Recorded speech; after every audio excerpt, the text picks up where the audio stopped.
1,46,00,000 പേർക്ക് അന്നമൂട്ടിയ ഡിവൈഎഫ്ഐയുടെ പൊതിച്ചോറ് വിതരണം 8 വർഷം പൂർത്തിയാക്കിയിരിക്കുകയാണ്.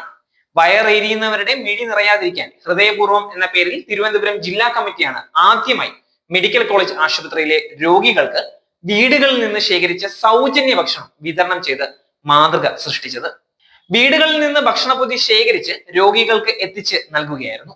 വിവിധ മേഖലാ കമ്മിറ്റികൾ ഓരോ ദിവസം അതാത് പ്രദേശത്തെ വീടുകളിൽ നിന്ന് ഭക്ഷണപ്പൊതി ശേഖരിക്കാൻ എത്തുമ്പോൾ കുടുംബത്തിലെ ഒരംഗത്തിന് ഭക്ഷണം നൽകുന്ന കരുതലാണ് ഓരോ വീട്ടുകാരും സ്വീകരിച്ചു വരുന്നത്. ഇതിനായി തലേ ദിവസം വീട്ടുകാർ നേരിട്ട് പോയി നല്ല ഭക്ഷണ സാധനങ്ങൾ തന്നെ തെരഞ്ഞെടുത്തു വന്നു. നിർധന രോഗികളോടുള്ള ഈ കരുതലും സ്നേഹവുമാണ് ഒരു ദിവസം പോലും മുടങ്ങാതെ ആവശ്യപ്പെട്ടു വരുന്ന എല്ലാവർക്കും കൃത്യമായി ഭക്ഷണം നൽകി വൻ വിജയമാക്കാൻ കഴിഞ്ഞിരിക്കുന്നത്. താമസ ചെലവുകളും ചികിത്സാ ചെലവുകളും വലിയ വെല്ലുവിളി സൃഷ്ടിക്കുന്നതിനിടയിലാണ് രോഗികൾക്ക് ആശ്വാസമായി പൊതിച്ചോറുകൾ എത്തുന്നത്. 2017 300 പാർസലുകളോടെ ആരംഭിച്ച ഈ പദ്ധതി ഗതാഗതം ഒഴിച്ച് മറ്റ് ചിലവുകൾ ഒന്നും തന്നെ സൃഷ്ടിക്കുന്നില്ല.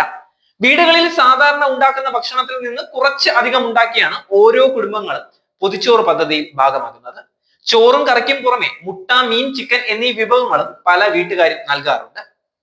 വീട്ടമ്മമാർ മാത്രമല്ല, പ്രത്യേകിച്ച് ജോലി ചെയ്യുന്നവരും പുരുഷന്മാരും പൊതിച്ചോറ് ഉണ്ടാക്കുന്ന പദ്ധതിയിൽ ഭാഗമാകാറുണ്ട്. ഉത്സവങ്ങൾക്കും ആഘോഷങ്ങൾക്കും ഒന്നും അവധി നൽകാതെയാണ് ഈ പ്രവർത്തനം നടത്തി വരുന്നത്. ഓണക്കാലത്ത് പായസവും ക്രിസ്മസ് കാലത്ത് കേക്കും പൊതിച്ചോറിനൊപ്പം ഇടം പിടിക്കും. തിരുവനന്തപുരം ജില്ലാ കമ്മിറ്റിയുടെ ചുവട് പിടിച്ച് മറ്റ് ജില്ലകളിലും പദ്ധതി വ്യാപിപ്പിച്ചു. 8ാം വാർഷികം ബുധനാഴ്ച ഗവൺമെന്റ് മെഡിക്കൽ കോളേജ് ആശുപത്രിയിൽ മന്ത്രി PA മുഹമ്മദ് റിയാസ് ആയിരുന്നു ഉദ്ഘാടനം ചെയ്തത്. 8 വർഷത്തിനുള്ളിൽ 1.5 കോടി ജനങ്ങൾക്ക് പൊതിച്ചോറ് നൽകാൻ ഡിവൈഎഫ്ഐ അല്ലാതെ മറ്റൊരു യുവജന സംഘടനയ്ക്കും കഴിയില്ല എന്ന് മന്ത്രി PA മുഹമ്മദ് റിയാസ് നമ്മളെ ഓർമ്മിപ്പിക്കുകയാണ്. ചിട്ടയായി തിരുവനന്തപുരം ജില്ലാ കമ്മിറ്റി ആരംഭിച്ച ഏറെ ജനകീയ അംഗീകാരം നേടിയ ഈ പദ്ധതി കേരളത്തിലെ ആകെ വ്യാപിച്ചുവെന്നും മന്ത്രി പറയുകയാണ്. മണ്ണന്തല മേഖലാ കമ്മിറ്റിയാണ് ബുധനാഴ്ച ഭക്ഷണം നൽകിയത്.